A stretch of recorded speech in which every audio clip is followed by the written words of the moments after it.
짜잔! 이렇게 예쁘게 꽃이 폈어요. 이렇게 예쁜 꽃을 피운 식물의 이름은 짜잔! 보성란입니다. 일단 귀한 꽃이 폈으니까 꽃에 대해서 좀 자세히 볼게요. 이렇게 보고 있으면 이렇게 굉장히 단단하고 단정한 하얀색 꽃잎, 마치 새가 날아다니는 그런 느낌도 있는데 거기 안에 노랗게 샛노란 암술 같은 게 있어요. 근데 탕후루라고 하죠. 그 딸기에다가 그 설탕물 입혀놓은 과자, 일본식 과자, 그것처럼 이렇게 암술이 아주 반짝반짝반짝해요. 아주 반짝반짝해요. 정면으로 보면 이런 느낌. 굉장히 반짝반짝하고 되게 예뻐요. 그래서 이거 보시면 향기 되게 좋겠다, 되게 달콤한 향기 나겠다 이렇게 생각하시는 분들도 있을 텐데 향기는 전혀 없어요. 저도 너무 꽃이 예뻐가지고 되게 달콤한 향기가 날 줄 알았는데 향기가 전혀 없어가지고 굉장히 깜짝 놀랐답니다. 맨 위에는 이제 아직 꽃이 안 핀 꽃봉오리도 있는데 꽃봉오리는 이렇게 생겼어요. 옆에서 보면 이런 모습입니다. 굉장히 예쁘죠? 이렇게 꽃이 금방 시들진 않을까 걱정했는데 사실 꽃이 핀 지 좀 됐어요. 그래서 겨울에 꽃이 펴서 그런지 어쩐지는 몰라도 좀 꽃이 조금 너무 짧게 막 시들지는 않고 좀 가는 느낌? 그래서 전체적으로 보면 요런 느낌, 요런 느낌.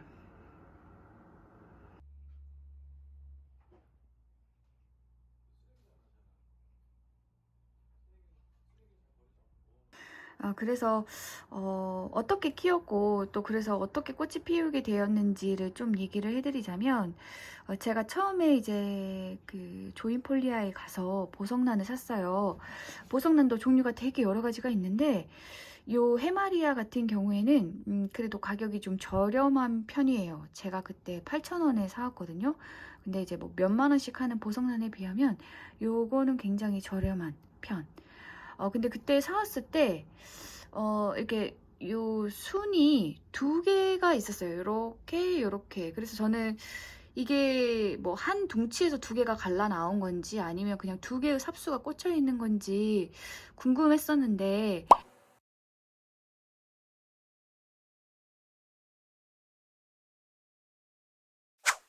이제 워낙 보석란 키우기가 힘들다고 하니까 이렇게 건드리면 왠지 잘못될 것 같아서 그냥 그 상태로 받아온 그대로 쭉 키웠었어요. 그리고 나서 이제 제가 시간의 마술사님이라고 해서 이제 보석란이나 난 종류에 대해서 굉장히 잘 알고 계시는 분이 있는데 이제 그분 글을 읽다 보니까 얘네들이 삽수를 수태에다가 하는 게 좀 안정적이기는 한데 그래도 얘네 역시 땅에다가 이렇게 뿌리를 받고 사는 식물이기 때문에 흙에다가 심어주면 성장세가 좋다 라는 말을 봐가지고 제가 얘네들을 이제 조심스럽게 상토가 섞여 있는 흙으로 옮겨다 심었어요. 대신에 이제 유기질 흙의 비율을 높게 하진 않았고 모래라던가 아니면 자갈이라던가 하는 무기질 소재들을 좀 넉넉히 넣어서 했었어요. 그래서 처음 분갈이를 했을 때에는 요 잎의 규모에 비해서는 굉장히 적은 양의 흙에다가 이제 심어가지고 키웠고 물을 주면 이제 잘 녹는데요. 얘네들이 잘 무르고 잘 썩는다 그래서 물도 굉장히 아주 가끔 줬던 것 같아요. 그래서 뭐 한 달에 한 번일 수도 있었고 뭐 두 달에 한 번일 수도 있고 또 뭐 용케 잘 보는 날은 한 달에 두 번이나 세 번이나 이렇게 주기도 했었고 굉장히 규칙적이지 않게 그냥 그때그때 이렇게 막 물을 줘가면서 한 1년 넘게 키웠던 것 같아요. 근데 이제 그렇게 키우다 보니까 이 해마리아 같은 경우는 이제 그대로 옮겨 심어서 키워서 그런지 몰라도 이 줄기가 진짜 눈에 띄게 두꺼워지기 시작했어요. 원래는 요만큼 두껍지는 않았었거든요. 근데 지금은 뭐 그냥 어린아이 손가락? 사실은 제가 이제 어른인데 어른 손가락에도 비견될 정도로 거의 새끼손가락만한 굵기로 굉장히 통통하게 이게 쭉 쭉 자라더라고요. 그래서 저는 이제 보석란이 꽃이 핀다는 얘기를 들었기 때문에 그 해에 꽃이 필 줄 알았어요. 그랬는데 그 쬐끄만한 화분에서 요 두 촉의 해마리아가 굉장히 굵어지고 잎도 굉장히 커지고 이게 단단해졌는데 그 상태로 겨울에 아무런 변화 없이 그대로 겨울을 나더라고요. 그래서 뭐지 했는데 이제 그 다음에 그러니까 이제 작년이죠. 이제 작년이 됐는데도 여전히 이렇게 굵기는 하지만 아무런 변화가 없기도 하고 막 그래가지고 이걸 이제 나눠줄 겸 제가 한번 이제 화분에서 캐봤어요. 그랬더니 이제 저는 몰랐는데 요 안에서 굉장히 많은 새순들과 막 이런 촉들이 막 이렇게 해가지고 굉장히 양적 성장을 많이 해놨었더라고요. 번식을 위한. 저는 그것도 모르고 그 좁은 곳에서 키웠으니. 그래서 이제 보니까 두 촉이 완전 분리가 되길래 그거를 한쪽은 이제 선물을 드리고 이제 한쪽은 제가 이렇게 좀 큰 화분에다가 역시나 무기질 좀 넉넉히 섞어가지고 이렇게 심었어요. 그리고 이제 시간의 마술사님이 이렇게 위에다가 이끼를 덮어주면 좀 좋은 것 같다. 왜냐면 얘네들이 습한 거 좋아하거든요. 그래서 저도 이제 따라해가지고 그렇게 했는데 아직까지는 죽지 않고 굉장히 건강하게 잘 키우고 있어요. 그래서 이제 그때 가을에 분갈이를 해줬죠. 가을에 분갈이를 해주고 안 죽으면 다행이겠거니 하고 있었는데 얘가 얼음 하더라고요. 이 뭐 잎이 더 자라는 것도 아니고 줄기가 더 굵어지는 것도 아니고 이 상태로 그대로 있길래 뭐지 이대로 뭐 동면인가 어쩐가 막 이러고 있었는데 그러다가 이제 여기서 이렇게 조심스럽게 뭔가가 이렇게 쭉 올라오기 시작하더라고요. 그래서 설마 했는데 몇 달에 걸쳐서 이렇게 기다렸더니 드디어 이렇게 예쁘게 꽃이 폈어요. 그래서 대개의 식물들이 그렇듯이 이 보석란 역시도 자기가 꽃을 피우기에 충분한 양분을 이 식물 몸체에 갖고 있어야지만 꽃이 생기는 것 같아요. 제가 키우는 튤립도 그렇고 수선화도 그렇고 사실 대부분의 식물들이 그런 것 같아요. 몸이 건강하고 충분한 영양분이 이렇게 몸에 있어야 이렇게 크고 예쁜 꽃들을 피워낼 수 있는 것 같습니다. 그래서 여러분들도 키우고 있는 보석란이 아직 꽃을 안 피우고 있다면 여러분들이 이게 너무 자주 잘라가지고 삽수를 만들고 하면서 이게 너무 번식을 시켰던 건 아닌지 한번 이렇게 되짚어 보시면 좋을 것 같아요. 저처럼 가만히 내버려 두고 충분히 줄기를 통통하게 살찌우시면 언젠가는 이렇게 꽃이 필 수도 있습니다. 추가적으로 이 보석란은 이제 페툴라라고 하는 보석란이에요. 이게 당시에 여기 요렇게 한 요 정도만 있는 삽수 잎 한 두세 장 있는 삽수가 이제 수태에 꽂혀 있는 상태로 36,000원에 판매가 됐던 뭐 요즘은 희귀식물이 너무 많아가지고 삽수 하나에도 뭐 몇십 몇백 하는 애들도 있지만 어쨌든 뭐 그런 거에 비할 바는 아니지만 그래도 상당히 삽수치고 굉장히 고가를 자랑하는 그런 보석란이었어요. 보석란이에요. 저도 굉장히 큰맘 먹고 드렸었는데 이 녀석 같은 경우는 이제 몸값이 더 비싸다 보니까 제가 좀 겁을 먹어가지고 얘는 수태에 굉장히 오래 담아뒀어요.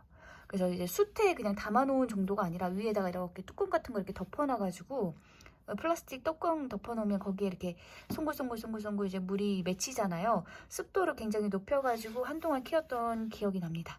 그러다가 이 줄기가 굉장히 또 통통해지길래 제가 눈이 멀어가지고 욕심에 눈이 멀어가지고 요 위에 탑삽수를 이렇게 한번 잘라봤어요. 그래가지고 이제 번식을 한번 시도를 해봤더니 그랬더니 요 아랫줄기가 막 녹아가지고 막 갑자기 죽기 시작하더라고요. 그래서 지금 이게 밑에서 다시 새로 돌아나서 그렇지 원래 있던 삽수가 다 녹아버렸어요. 지금 여기 밑에 보면 이 굵은 밑둥 보이죠? 이게 원래 밑둥이었는데 원래 줄기였는데 싹 녹아서 거의 다 없어지다시피 해버렸어요. 그래서 이러다 죽겠네 이러면 안 되겠는데 싶어가지고 이제 시간의 마술사님의 이제 블로그에 다시 가가지고 이렇게 정독을 해봤더니 원래 이 보석란이 삽목이 잘 안 된대요. 이렇게 잘라가지고 삽수를 만들게 되면 이 자른 삽수는 그래도 어떻게 버티는데 잘려지고 남은 이 밑둥들은 전부 다 그렇게 막 녹아서 없어지기가 쉽대요. 그래서 번식을 하고 싶으면 그냥 이렇게 자연적으로 키우다가 이렇게 옆에 막 생기거든요. 이렇게 막 굉장히 잘 생겨요. 요런 거를 좀 키우다가 떼어서 심어라 라고 하시더라고요. 이렇게 너무 또 어린애들을 떼어서 심으면 또 죽기 쉽다고. 그러니까 저도 사실은 얘를 가지고는 삽수를 여러 번 해봤기 때문에 아, 이제는 그 말이 무슨 말인지 알겠어요. 이게 우리가 보기엔 잎도 넓어 보이고 두꺼워 보여서 여기에 저장된 영양분도 많고, 그래서 그냥 마디만 잘라가지고 이렇게 꽂으면 삽목이 되게 잘 될 것 같지만, 사실 이파리가 얇은 편이고요. 여기에 저장된 양분이 생각보단 별로, 그래가지고 생각보다 삽수가 잘 안 돼요. 그래서 얘가 몸체가 가지고 있는 영양분이 굉장히 많아요. 그 안에 있는 탄수화물이 굉장히 많아야 삽목을 성공할 수가 있어요. 그러니까 여러분들도 너무 어린 마디, 이 줄기 이런 애들은 삽수하지 말고 좀 더 이 상태로 함께 좀 키워보시라 라고 말씀을 드려보고 싶어요. 아무튼 그래가지고 저는 다행히 그래도 밑둥은 이제 살아남아가지고 그 상태로 저는 이걸 어디다 뒀었냐면 화장실에 뒀었어요. 수태에 담아놓은 상태로 화장실에 뒀어요. 왜냐면 화장실이 이제 가장 습하니까, 특히 겨울엔 가장 습하니까 그 상태로 뒀는데, 다행히도 보석란이 빛이 없어도 죽지는 않더라고요. 뭐 그렇다고 잘 살지는 않는데, 그래도 워낙 이제 뭐 습도냐 아니면 햇빛이냐를 이제 우선순위를 따지면 아무래도 습도 쪽에 좀 더 치우치는 식물이다 보니까 차라리 해가 잘 뜨고 건조한 곳보다는 차라리 좀 습하지만 어두운 곳이 나았던 것 같아요. 제 경험엔. 그래서 이제 겨울에는 화장실에 둬서 얘가 이제 겨울을 났고, 그래서 이제 몸을 좀 추스리고 새순이 나는 것 같아가지고 이제 그 다음부터는 제가 좀 빛이 드는 한 반그늘 반양지 그곳에 두면서 이제 햇빛도 보여줘 가면서 키웠던 것 같아요. 영양제도 몇 번은 줬었어요. 영양제로 막 쑥쑥 크는 느낌은 못 받았지만 뭐 모르겠어요. 그래도 죽지는 않았으니까. 근데 이제 이렇게 싹이 많이 나오고 확 잘 자라게 된 거는 흙에 옮겨 심고 나서부터예요. 역시 식물은 뭐 뭐니 해도 흙이 제일 좋은 것 같아요. 여기 지금 수태가 꽤 두껍게 깔려 있지만 사실 밑에 보면 흙이에요, 흙. 아까 해마리와 마찬가지로 상토랑 이제 무기질을 많이 섞어가지고 분갈이를 했어요. 지금 화분이 지금은 좀 사이즈가 맞아 보이지만 처음 심었을 때는 너무 쬐끔해가지고 화분이 얘에 비해서는 너무 컸거든요. 특히 여러분들이 나중에 이제 분갈이 한다고 꺼내보시면 아시겠지만 몸체에 비해서 뿌리가 와, 이걸로 먹고 살 수 있나 싶을 정도로 뿌리가 몇 개가 없어요. 이게 한 손으로 이게 셀 수가 있을 정도로 뿌리가 진짜 거의 없거든요. 잘 안 나는 애들이에요. 그러다 보니까 이 그 뿌리의 규모에 비해서는 상당히 큰 화분에 제가 사실 심었죠. 그래서 이렇게 좀 뿌리 규모보다 큰 화분, 더 많은 흙에 심을 때에는 과습이 생기기가 쉽잖아요. 그래서 그럴 때에는 여러분들이 흙에다가 무기질 소재의 자갈, 뭐 모래 이런 걸 좀 많이 섞어 주시는 게 좋아요. 아무튼 그래서 지금 겨울인데 겨울 내내 정말 오히려 모습이 더 좋아진 것 같아요. 이 애들이 많이 복작해졌어요. 너무 이쁘죠? 겨울 내내 제가 식물등을 켜줬어요. 덕분에 전기세가 엄청나게 많이 나왔더라고요. 안 그래도 전기세가 인상이 됐는데 식물등까지 맨날 켜줬더니 전기세가 많이 나와서 요즘은 좀 켜주는 게 두렵기는 하지만 그냥 이번 겨울까지는 어떻게 버텨볼까 싶기도 해요. 일단은 해주다가 안 해주면 또 서운하니까. 그래서 일단은 계속 전기 식물등 이렇게 켜주면서 키울 생각인데, 진짜 여러 순이 나와 있고 또 밑에 또 다른 순위는 올라오는 것 같기도 한데, 여기 보면 또 이렇게 나오고 있죠. 건드리지 않으려고 합니다. 이 상태로 1년? 2년 한번 기다려보고, 그러면 과연 얘는 이제 어떤 꽃을 피우는지 한번 또 보고 싶어요. 굉장히 궁금해요. 그래서 얘도 꽃이 피게 되면 나중에 꼭 소식을 전해보도록 하겠습니다.